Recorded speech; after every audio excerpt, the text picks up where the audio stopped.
बिस्मिल्लाहिर्रहमानिर्रहीम। अस्सलाम वालेकुम friends, welcome to my channel. आज मैं अपने किचन में आप लोगों के लिए बहुत ही मज़ेदार टमाटर की चटनी बनाने की रेसिपी लेके आई हूँ।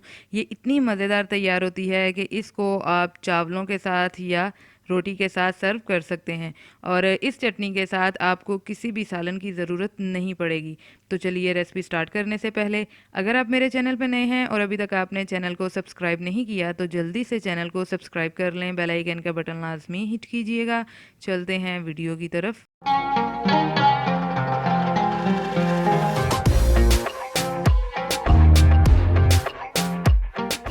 बिस्मिल्लाहिर्रहमानिर्रहीम। तो सबसे पहले हम यहाँ पे टमाटरों को रोस्ट कर लेंगे और टमाटरों का ये वाला पार्ट आपने नीचे की तरफ रखना है क्योंकि ये काफ़ी हार्ड होते हैं, गलने में थोड़ा सा टाइम ज़्यादा लेते हैं। तो इस तरह हम अपने तमाम टमाटर स्टैंड पे रख देंगे। मैं यहाँ पे 4 अदद टमाटर इस्तेमाल कर रही हूँ।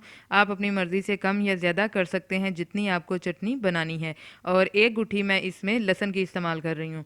अब इन दोनों चीज़ों को आपने बिल्कुल लो फ्लेम पर 4 से 5 मिनट तक अच्छे से रोस्ट कर लेना है। ये आप देख सकते हैं कि टमाटर सॉफ्ट होने शुरू हो चुके हैं और काफ़ी हद तक ये रोस्ट भी हो चुके हैं।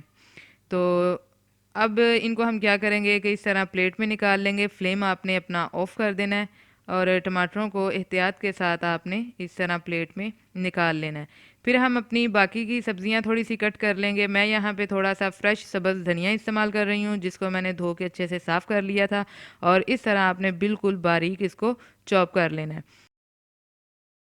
और साथ ही फिर हम इसमें तकरीबन 7 से 8 फ्रेश सब्ज़ मिर्चें लेंगे। उनको भी आपने इसी तरह बिल्कुल बारीक कटिंग कर लेना है।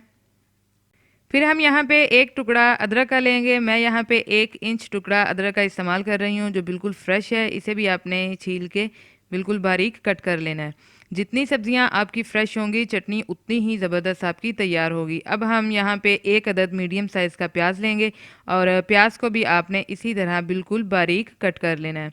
याद रखिएगा कि तमाम इंग्रेडिएंट्स की कटिंग जितनी फ़ाइन आप करेंगे आपकी चटनी उतनी ही ज़बरदस्त तैयार होगी। अब हम क्या करेंगे कि जो टमाटर हमने रोस्ट किए थे उनको आपने छील लेना है क्योंकि टमाटर हमारे ठंडे हो चुके हैं। अब हमें छीलने में थोड़ी सी आसानी हो जाएगी। तो आप देख सकते हैं कि रोस्ट होने की वजह से इसका छिलका बहुत ही आसानी से ऊपर से रिमूव हो गया है और ये वाला पार्ट आपने छुरी की मदद से कट कर लेना है क्योंकि ये काफ़ी हार्ड होता है। इसी तरह हम अपने लहसुन के जवे भी तमाम छील लेंगे।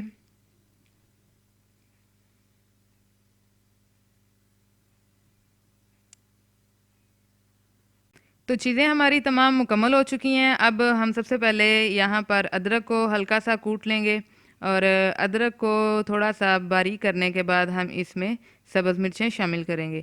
तो तमाम चीज़ों को आपने एक एक करके इसी तरह शामिल कर लेना है क्योंकि अगर तमाम चीज़ें आप एक साथ इकट्ठी शामिल करके इन्हें कूटेंगे तो फिर आपको थोड़ा सा मसला आएगा, थोड़ी सी प्रॉब्लम आएगी। तो अदरक आप देख सकते हैं बारीक हो गया। अब इसमें मैंने सब्ज़ मिर्चें शामिल कर दी हैं। सब्ज़ मिर्चों को भी शामिल करके इसी तरह थोड़ा सा हमने कूट लेना है। दोस्तों हम यहाँ पे वैसे मिक्सी का इस्तेमाल भी कर सकते थे लेकिन मुझे बिल्कुल इसका पेस्ट नहीं चाहिए था, इसलिए मैंने मिक्सी का इस्तेमाल नहीं किया। अगर आपके पास टाइम शॉर्ट है तो आप मिक्सी का इस्तेमाल कर सकते हैं या जैसे आपको पसंद हो आप वैसे चटनी बना सकते हैं। अब इसमें हम फ्रेश अपना सब्ज़ धनिया शामिल करेंगे और धनिए को भी आपने बिल्कुल इसी तरह थोड़ा सा कूट लेना है। किसी भी चीज़ को आपने बिल्कुल पेस्ट में नहीं करना। दोस्तों घर में अगर कभी सालन मौजूद ना हो और आपको बहुत ज़ोरों की भूख लगी हो तो झटपट आप ये चटनी बना के इसके साथ खाना खा सकते हैं, रोटी खा सकते हैं क्योंकि ये चटनी बहुत ही मज़े की तैयार होती है। और दूसरी बात कि आपको इस चटनी में लहसुन और प्याज पसंद है या नहीं कमेंट करके लाजमी बताइएगा क्योंकि कुछ लोग लहसुन को चटनी में पसंद नहीं करते, उनको लहसुन की जो स्मेल है वो पसंद नहीं होती। लेकिन यकीन जानिए इस चटनी में लहसुन का इस्तेमाल इस चटनी को बहुत ही मज़े का एक फ्लेवर दे देता है। तो लहसुन शामिल करके हम उसे भी हल्का सा कूट लेंगे और फिर हम इसमें शामिल करेंगे अपने बारीक कटे हुए प्याज। और प्याज को भी आपने इस तरह अच्छे से कूट लेना है। 1 से 1.5 मिनट तक प्याज को कूट लेने के बाद हम इसमें अपने टमाटर शामिल कर देंगे। टमाटर मैं यहाँ पे साबुत इसी तरह ही शामिल कर रही हूँ क्योंकि ये ऑलरेडी बहुत नरम है और ये आसानी से पिस जाएंगे। लेकिन अगर आपको इनको कूटने में थोड़ा सा प्रॉब्लम आए, आपने इनको छुरी की मदद से कट कर लेना है। तो इस तरह हम टमाटरों के पेस्ट को अच्छे से तैयार कर लेंगे। अभी इस पॉइंट पे हमने अपनी चटनी में कोई भी स्पाइस शामिल नहीं किया, क्योंकि हमारी चटनी अभी तैयार नहीं हुई।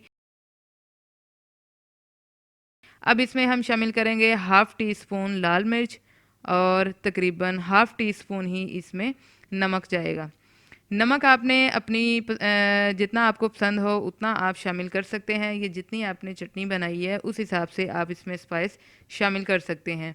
मुझे स्पाइस थोड़े से तीखे पसंद हैं चटनी में, इसलिए मैंने सब्ज़ मिर्च के साथ साथ लाल मिर्च का इस्तेमाल भी किया। तो चटनी हमारी तैयार हो चुकी है। चलते हैं इसकी फ़ाइनल लुक की तरफ। तो माशाल्लाह से आप देख सकते हैं कि टमाटर की चटनी हमारी बहुत ही ज़बरदस्त तैयार हुई है। दोस्तों, ये इतनी मज़ेदार तैयार होती है कि आप बाज़ार की बाकी तमाम चटनियाँ भूल जाएंगे। तो आज की हमारी ये रेसिपी आपको कैसी लगी ज़रूर बताइएगा।